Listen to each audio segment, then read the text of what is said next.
This is eXp Group Insights, hosted by Anthony Serafino, where global produce, innovation, and leadership connect to drive the future of supply and success.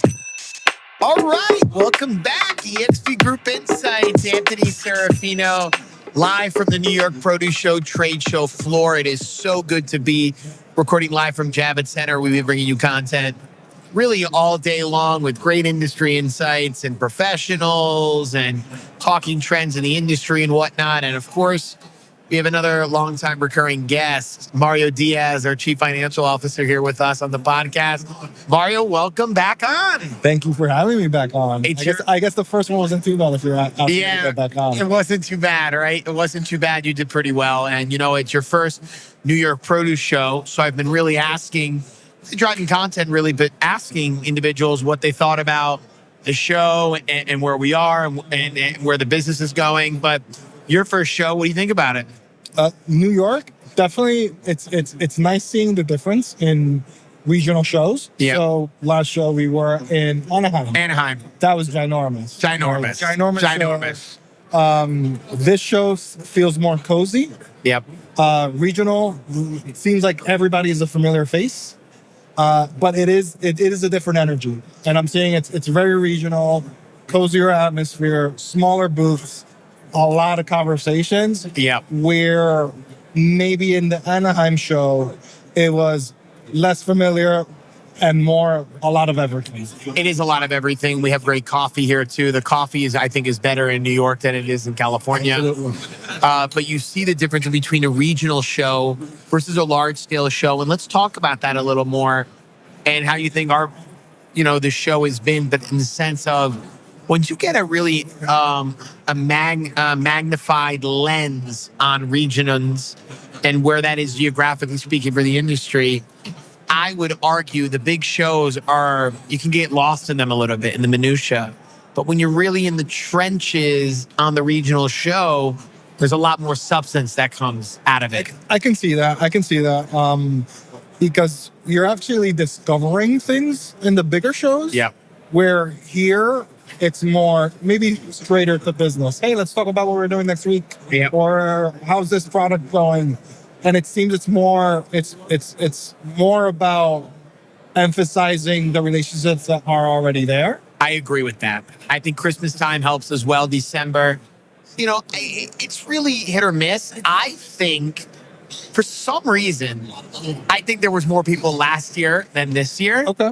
But everyone I talk to outside of that tells me no. Everyone tells me, no, Anthony. The show now, believe it or not, there's been way more people here this year than last year. I'm not seeing that. Very curious to know what the litmus of the majority of our clientele thinks and our team members. Whoa, Miguel tried to... he's trying to get a card. There you go. This is the thing with live tapings. He just kind of scooped in. But anyway, very curious to know what you think about that. But it is got a nice different feel to it. Absolutely. I don't have a comparable to last year, but I do see action-packed, everyone walking around, going like straight, beelining from... Yep. I see people just seeing and just beelining a place where... In Anaheim, it was more just let me walk around, see what I can find.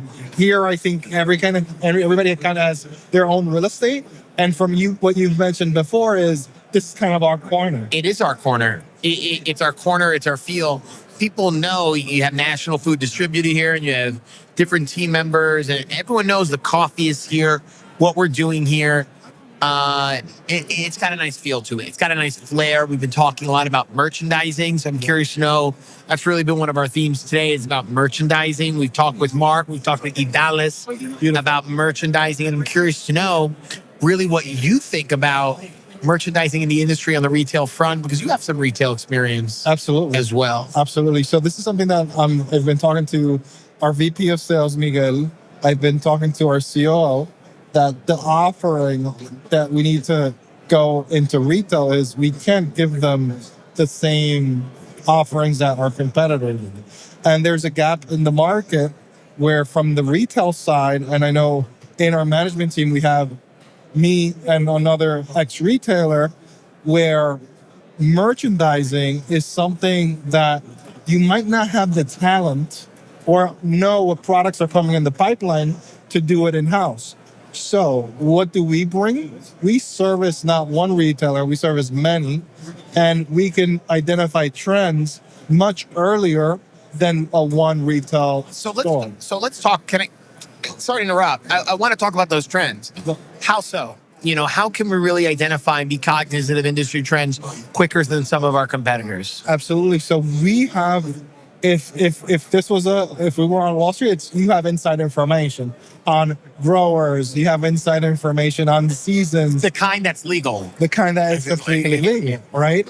So going into seasons, you're, I think, one step ahead of the retailer.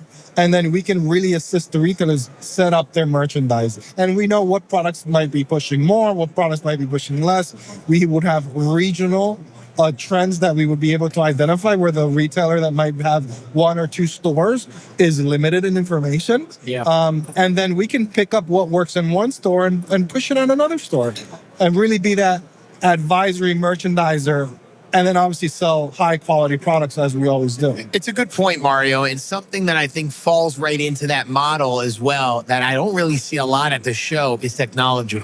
Absolutely. And I think technology, you said something to me yesterday and was like, wait until we fully digitalize our organization and then we could start to bring in artificial intelligence in there. We are in the middle of digitalization effort at our company. We're always looking to level up. And I think that's very important when you look at a company to always level up. But where is the technology? At a show like this, where I think you think New York, the biggest city in America, you would think there would be more technological solutions and providers here. I don't see many. I see Famous Software over your right shoulder. And I see other technology partners, but I thought there would be more here.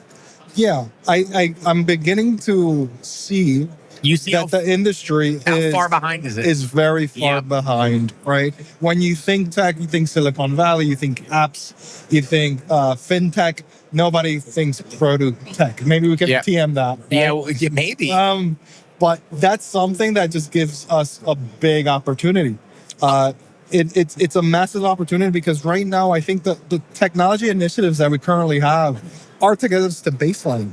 Right, we're not at baseline. The industry is not even close to baseline. It's not even remotely close. And I think when you talk about baseline and really what's happening in the industry is applications, apps, I think are a big thing. Yeah. Shout out to Fearman Produce Exchange. I saw them. They have a beautiful new app. That is, I know we have an app at our organization, but it's not really that widely used. Yeah. And I think when I look at it, I was like, well, there should be an effort really to have an app that would be more mainstream. I think once you have that, Mario, it's going to gain traction. Absolutely. Something I like to see double down. Maybe we can really work into that. Yep. And one fun fact on app development, you usually spend 2 to 3 times the cost of the development on marketing. Yep. Once an app is developed, because the app only gets better with more users. You need to really placebo the app and really try it and really work it and get the bugs out and the kinks out. Those to me are the most important things when you really run an app. Yep. And this is the industry that's driven, and it's been driven for years on pen and paper. Pen and paper, literally. You'd be surprised. There's so many organizations now that still use this antiquated way of doing business. Pen, paper, whatnot. That to me is something that I think maybe the industry is starting to change a little bit more. It will. It will, absolutely. I think there's a lot of succession happening. Generationally, the industry is getting to that point. Our boomers are getting to retirement age. Yeah. Then millennials are coming in as the managers. And we are probably the best in figuring out something pre-tech to post-tech, right? Because we saw it, we lived it. And that's happening in produce. And I think we're just behind, not in a sense of it was on purpose. It's been an old guard, and we haven't gotten there yet. The guard is changing a little bit. You mentioned this old guard on the industry. We talk about the great wealth transfer happening now with older generations into these middle generations and millennial generations and whatnot. But where is tech? And I think once you see your world be pre-tech, I don't want to say post-tech, but in the technological age, you see the advancements that are made, and it's only going to make the industry better. That was a great point on the generational shift. Yep. I think produce is even more skewed than the general economy because we have a How so? How so? So if you take another industry, you probably have a more normal curve of 40, 50, 30, 60-year-olds. Yeah. I think produce is probably on the older side. Yeah. If we completely do make a survey of the industry. So I think we're skewed on that piece. So the change is going to happen, and it's going to happen fairly quickly. It is going to happen quickly, and I want to stay on top of the trends. And I really want to position our organization in a way where we're thinking about tech. You come in with a great tech background and a great flair. I know you sit on tech and you're very tech savvy. And to me, that's one of your biggest assets is you see it more when you're at these shows, Mario, and you see how behind we are with technology. I say we as an industry, as a whole. Yep. I think EXP Group has work to do on tech. Yep. There's always room for improvement. I think that's a super important part. But where is technology now in the retail space, right? When you look at retailers and supermarkets and Horecas and we get F&B, where are they using technology in their businesses now? And I ask the questions to supermarket owners, and a lot of them aren't using a lot of tech. That's absolutely right. So I would say produce, food and beverage are in the similar atmosphere when it comes to tech, where on the retail side, there is a lot of tech that's happened. It's taken longer to be applicable, but it's there. And we're seeing it more in the back office and then after in the front office, right? So like general pricing zones, digital price tags, all those things are being introduced. And it's just taking a longer time because of that old guard. It's interesting because we're seeing now this dynamic pricing shift in SKUs. Yep. And now a lot of pricing is just changing automatically in the retailer front. Yep. And it's not really done the old methodical way. And there's another thing too. It's the adaptability on the customer side. Customers might not feel comfortable if they pick up an item from a digital price, because they might think it's going to change by the time they get to the cashier. That's not how it works. Yep. But it is a concern. It is a perception that the market still hasn't adjusted to. Yeah, the market hasn't adjusted yet. And there's really what I like to talk about is how the market needs to start adjusting, and it will. Yeah. And I think the biggest thing too, Mario, is where is the next wave for this industry, right? Where is our industry going to look in 18 months, 3 years, 5 years, 10 years, yeah. Right? And I think business intelligence and analytics are going to become super important. And I think, where do we see our organization? So now the $1 million question for you is, where do you see this organization in 3 years? Absolutely. So I have obviously a biased opinion because we're going to be running it. And we're looking at 2026 really being the year we digitize the whole company. Absolutely not seeing any paper anywhere unless you print something out for yourself. Yep. And then really going into automation and AI. I know a lot of people throw the word AI out. It's like a buzzword. It is a buzzword, but it's just automation, using software, using data to really drive change in the industry. Because guess what? Half a day or a day saved is money in your pocket in the supply chain. Dollar earned in supply chain, 100%. Exactly. And that's where it's going. And I think that's the biggest trends is where it's going in automation, digitalization.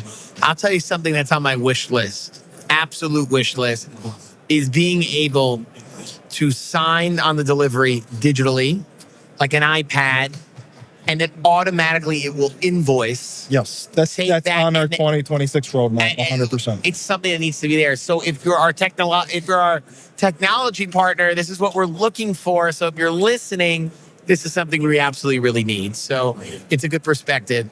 Last thing before I let you go, because you've been so gracious with your time. Tonight, your first holiday party. Yeah, looking forward to it. Looking forward to it. It's looking a little fun. Yeah, it's a bit of a homecoming. Yeah. As you know, I worked in the city for quite a long time. You took the ferry in today. I took the ferry. I was just like how I used to back in the day. Train yesterday. Yeah, I did train, and then Benjamin said, I remember the Sandy. Yeah. Hurricane Sandy. Yeah, Hurricane the paths Sandy. were completely underwater. Yep. And I took the ferry for about 4 or 5 months. Is that what happened? It was 4 or 5 months that the path was completely underwater? Shut down. Yes. So everyone took the ferry? Everybody took the ferry. Yep. Unbelievable. And Well, remote work wasn't as hot as it used to be. no, remote work was not. It Remote was not work hot as it was is now. absolutely not a thing. Remote work, just not a thing at all.